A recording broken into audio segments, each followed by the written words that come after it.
Y el momento que perdí ese foco es como casi mejor dejar de servir. Sí. ¿Cachai?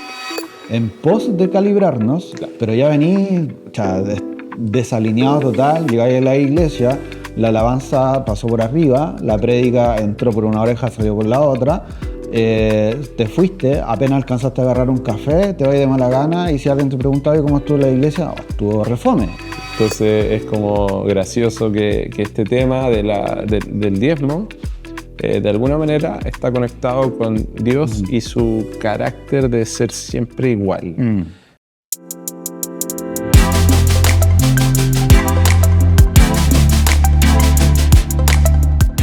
Iglesia, sean bienvenidos a un nuevo podcast. Qué rico que estén con nosotros, qué rico que nos acompañen y qué rico que puedan ser parte de este hermoso proyecto que ha sido de bendición, ha sido la oportunidad de generar nuevas ideas y nuevos comentarios, tanto me imagino en casa como en grupos de conexión. Ya llegamos al final de Los Profetas, no voy a decir de la serie, pero sí de Los Profetas, lo cual este profeta, debo decir que nos dejó mucho que hablar, lo cual está muy interesante. Pero antes de indagar y antes de entrar ahí en los temas de conversación, tenemos con nosotros nuestro pastor Gabriel. Pastor, si quieres saludar ahí a los que nos ven y escuchan.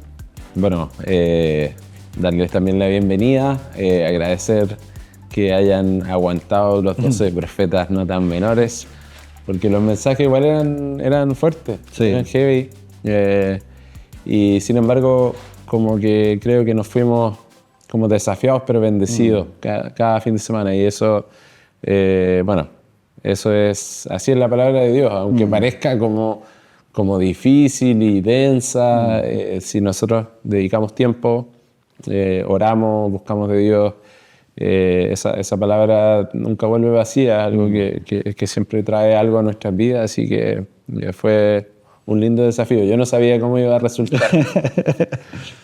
Fue todo un desafío. Sí. Yo me sorprendí mucho porque fuera del contexto teológico que nos dejaron los profetas de la enseñanza, como adentrarnos en el dato histórico, como en el dato testimonial, siempre trataba de ponerme en los zapatos del profeta para poder entender un poco mejor las situaciones del contexto.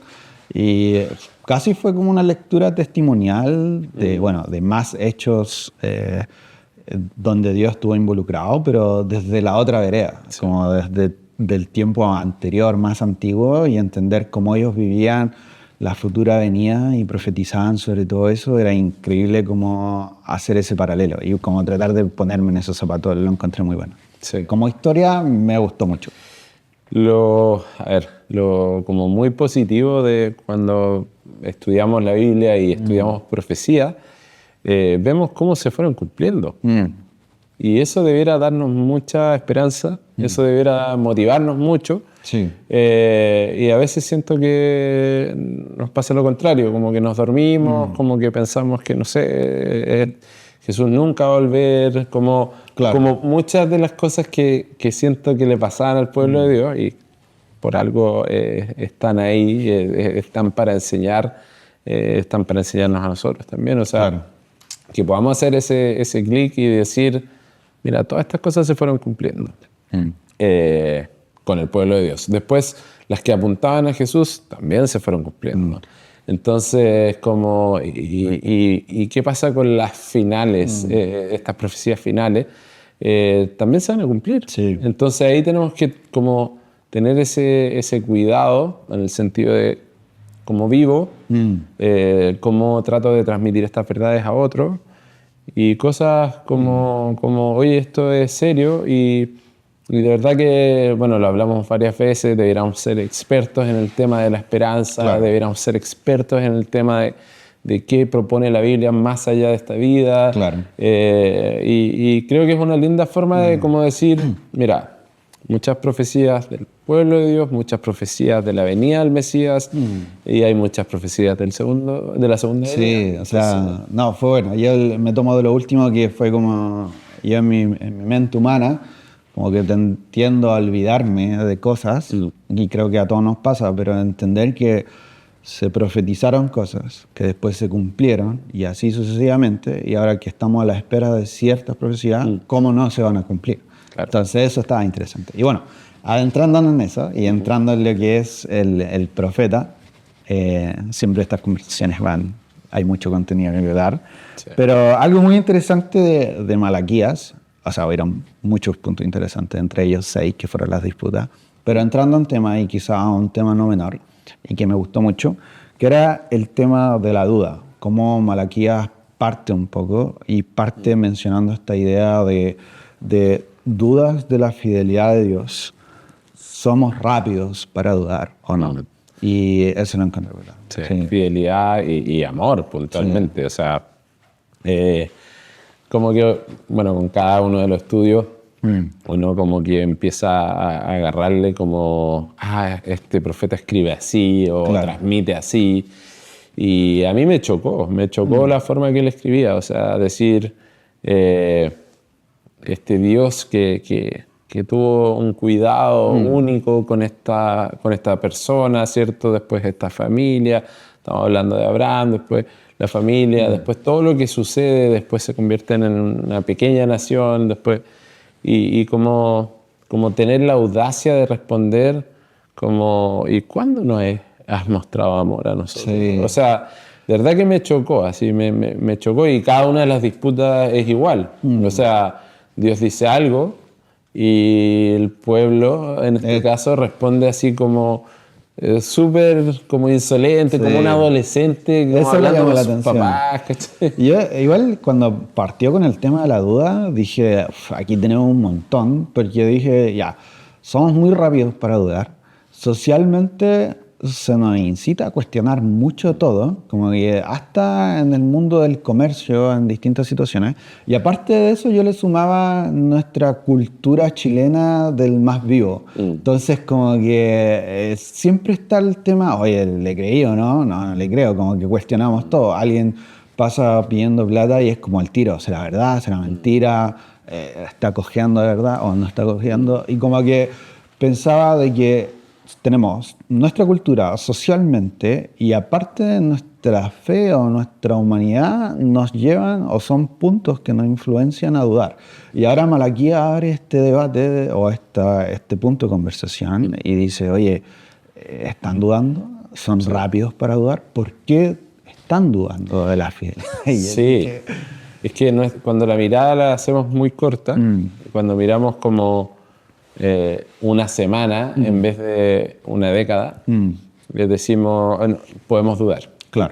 Porque hay días que son malos, derechamente. Claro. Hay momentos que son difíciles, pero creo que necesitamos siempre estar posicionándonos en esta mirada un poco mayor. O sea, de hecho, pasan 100 años de Zacarías hasta Malaquías. Dato importante. Claro, entonces en 100 años... O sea, 100 años no son un par de meses. Claro. 100 años es un siglo, y en ese siglo empiezan todas estas dudas. ¿Por qué? Porque el segundo templo no fue tan bacán como el primero, porque costó mucho la reconstrucción, porque, no sé, hay muchos factores que te llevan a pensar, bueno, quizás esto no va a pasar. Creo que en muchos sentidos lo que yo he aprendido de estos profetas es como... Ya, Dios le estaba mostrando cosas que tenían que pasar y estaba mostrando cómo Él los iba a ir como purificando a través del exilio, a través de cosas que fueron realmente terribles para ellos, pero cuando volvieron eran iguales o peores. Entonces ahí es como el ejercicio de crecer a través de las dificultades, ¿cierto? No dio fruto en ellos. Claro. Y estamos en el mismo punto y es como que el exilio no sirvió. Claro, y bueno, y dentro de eso se mencionó que cuando llegan los momentos de frustración o los momentos de dolor es donde más dudamos o no, o sea, en el contexto de que cuando estáis pasando problemas, situaciones difíciles, uno más cuestiona a Dios, más dice, oye, ¿realmente me va a ayudar o no? He orado y no ha contestado, o siendo cristiano, yendo a la iglesia, ¿por qué tengo que vivir esto? Y creo que de ahí pueden nacer muchas preguntas interesantes, pero creo yo de que este profeta sobre todo, y si abre pie de debate o de conversación en este tema dudamos o no, y sobre todo en tiempos difíciles en nuestra vida, es por algo, ¿no? Es por algo en el sentido de cómo atendemos esa situación.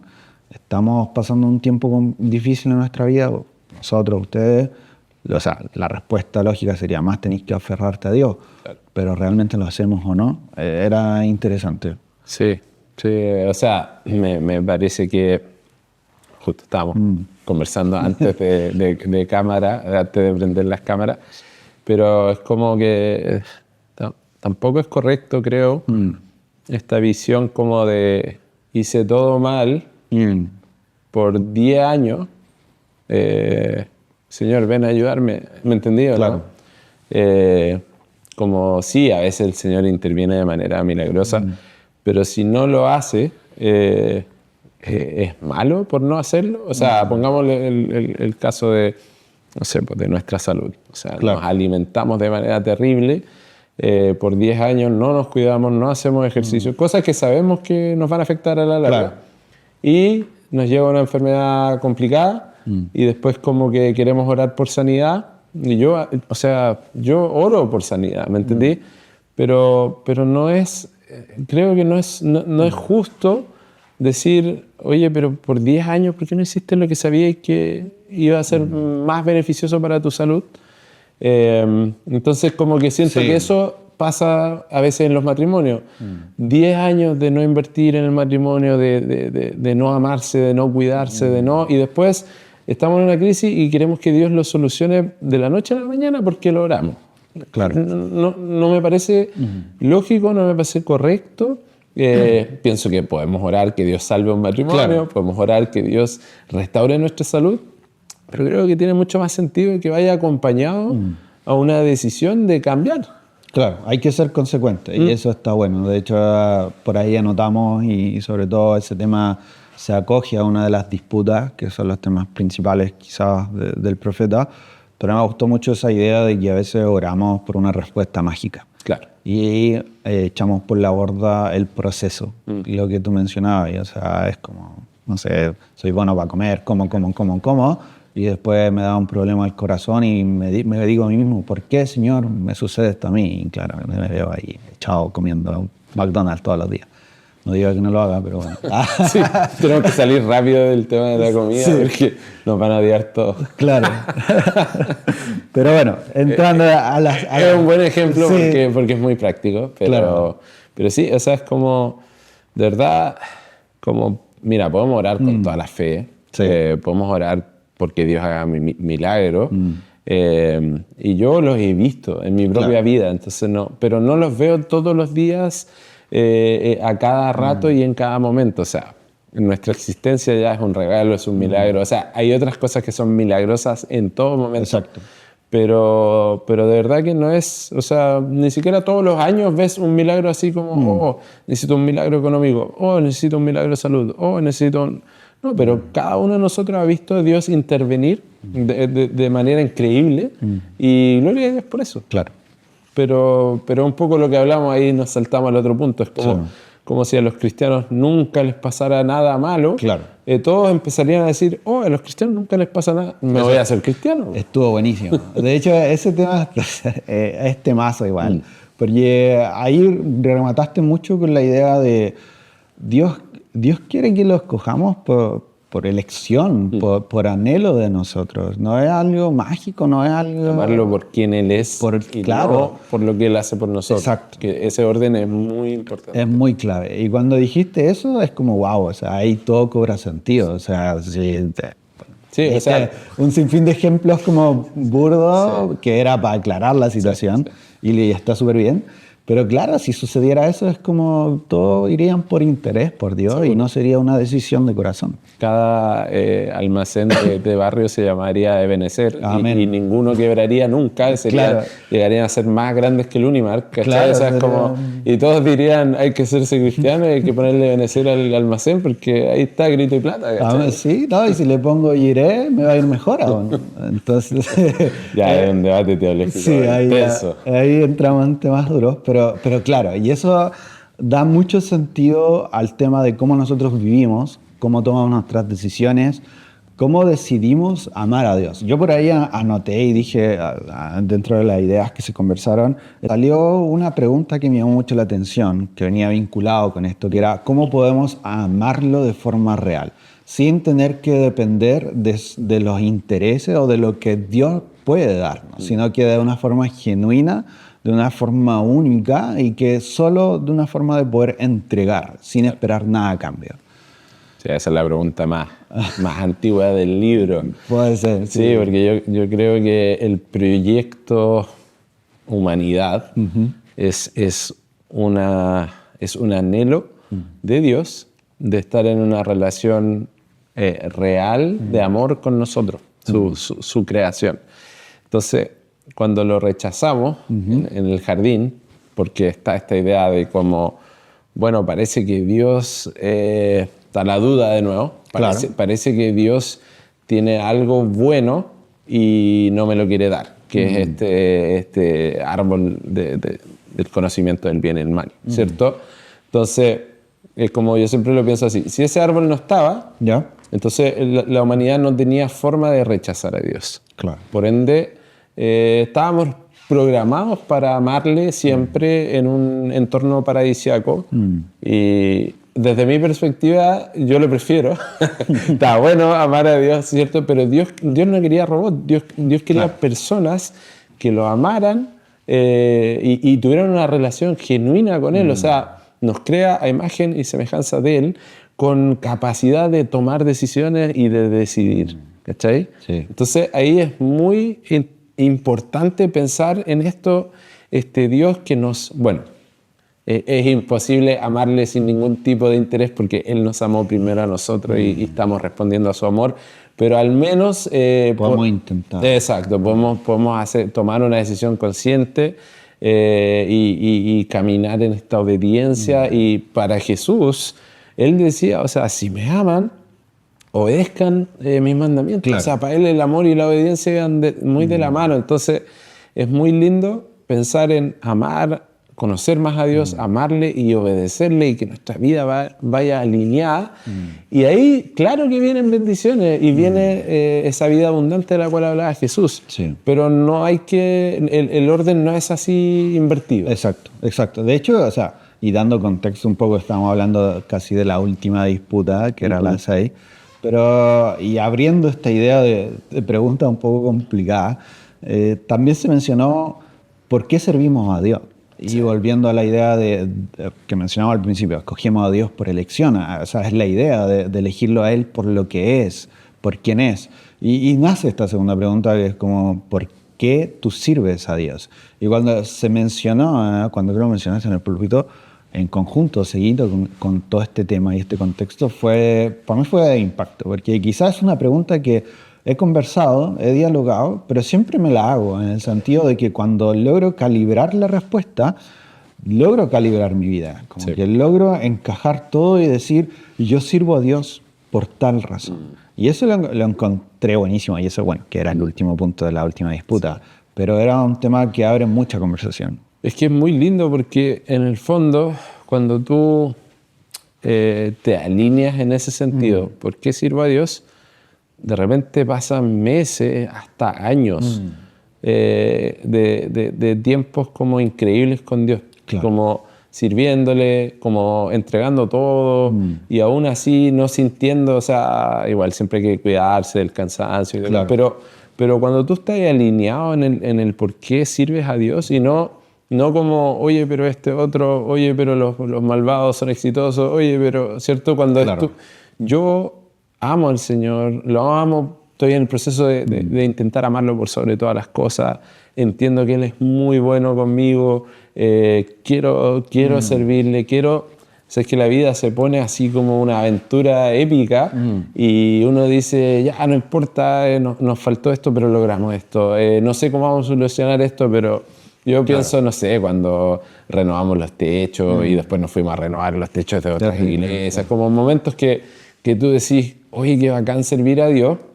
y esto no importaba que, pero este loco no vino, oye, este otro, ¿por qué no estuvo? ¿Y por qué tuve que estar yo en febrero? Si igual el febrero es para la playa, ¿me entendí? Es como, Y el momento que perdí ese foco es como casi mejor dejar de servir. Sí, ¿Cachai? sí, de hecho mencionaste en un momento y hay un tema ahí que es como si vienen a dar sus ofrendas como las migajas en este caso eran como animales, las cabras, quizás alguna caja, Oveja, claro, como fallada. Claro, en el contexto, o sea, mejor no vengáis. Sí.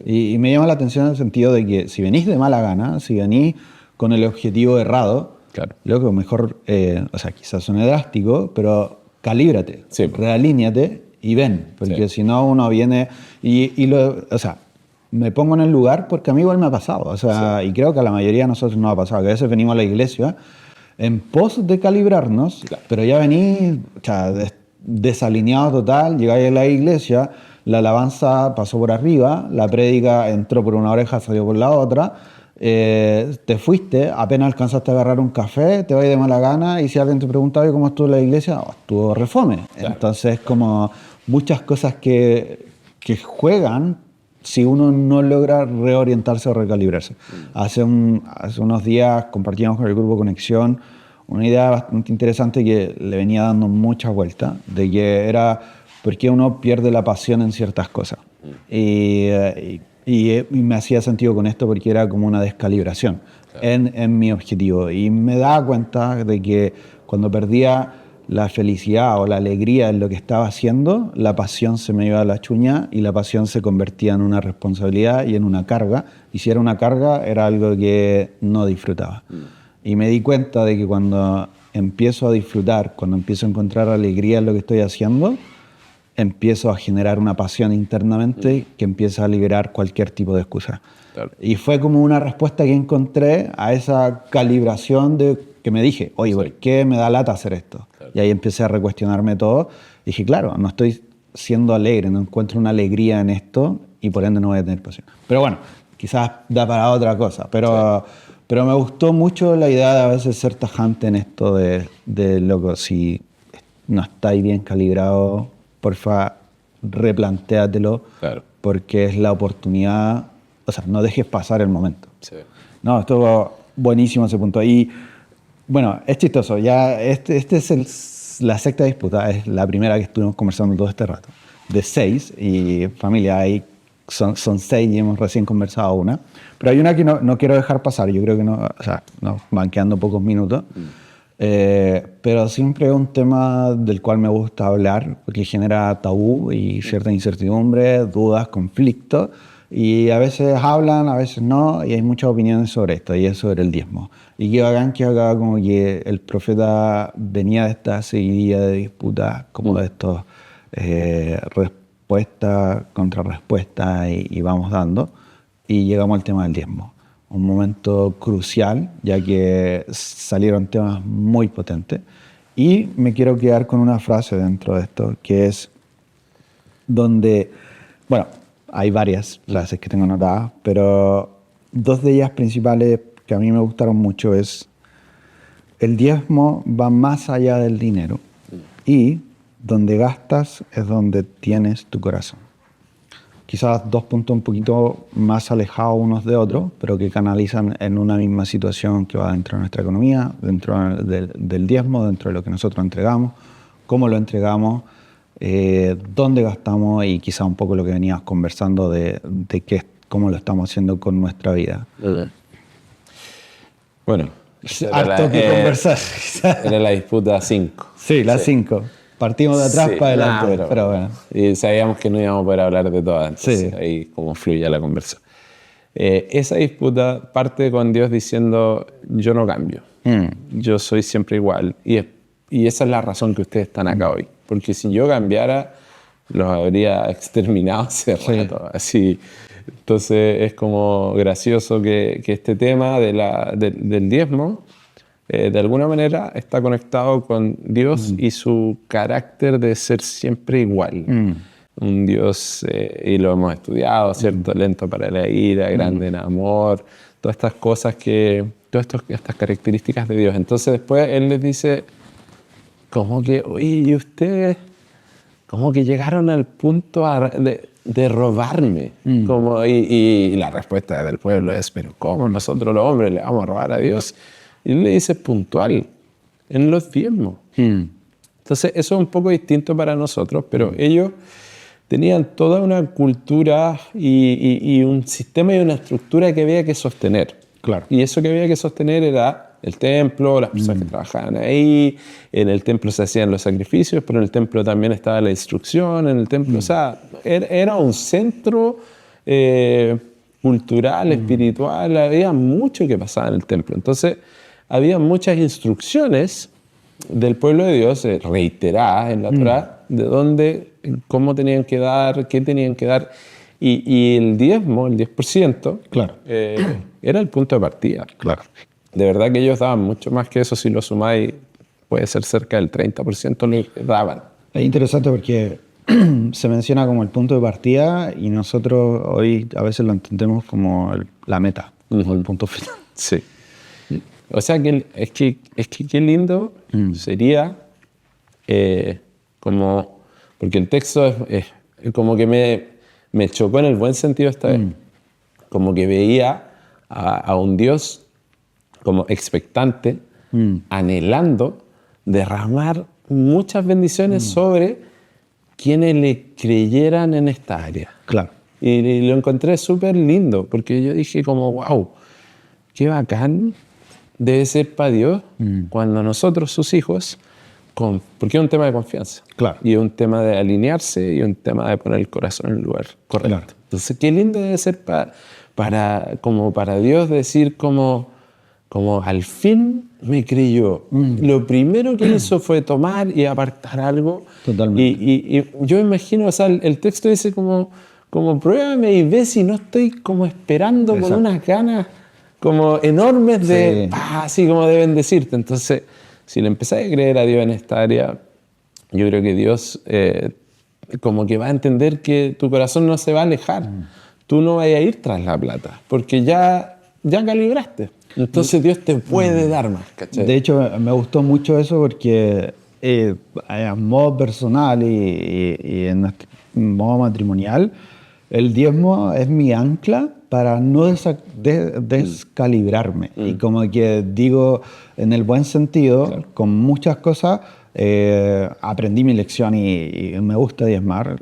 Y he tomado el diezmo como ese ancla a mi fe en el buen sentido, como que llega el momento y digo, ya, me toca diezmar y como que me reordeno y digo, qué bueno que tengo esto para no perderme en sí mismo. Y lo confieso, o sea, hay muchas veces que dudo oye, ¿diezmaré o no?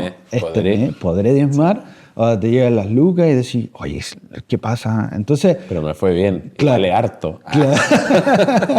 El mes pasado diezmé harto. Claro, sí. Claro, como sí, recibí harta plata. Claro. Como que símbolo de que Dios te está como bendiciendo en esa área y de repente uno pensar, oye, tendré que diezmar de todo. Así claro. Fue más que el mes pasado. Uno como que empieza a hacer estructuras medio raras y es chistoso. Lo podemos justificar todo en nuestra propia mente si queremos. Exacto. Entonces digo, wow, qué bueno que tengo el diezmo para que sea mi ancla a tierra, a mi fe en este caso.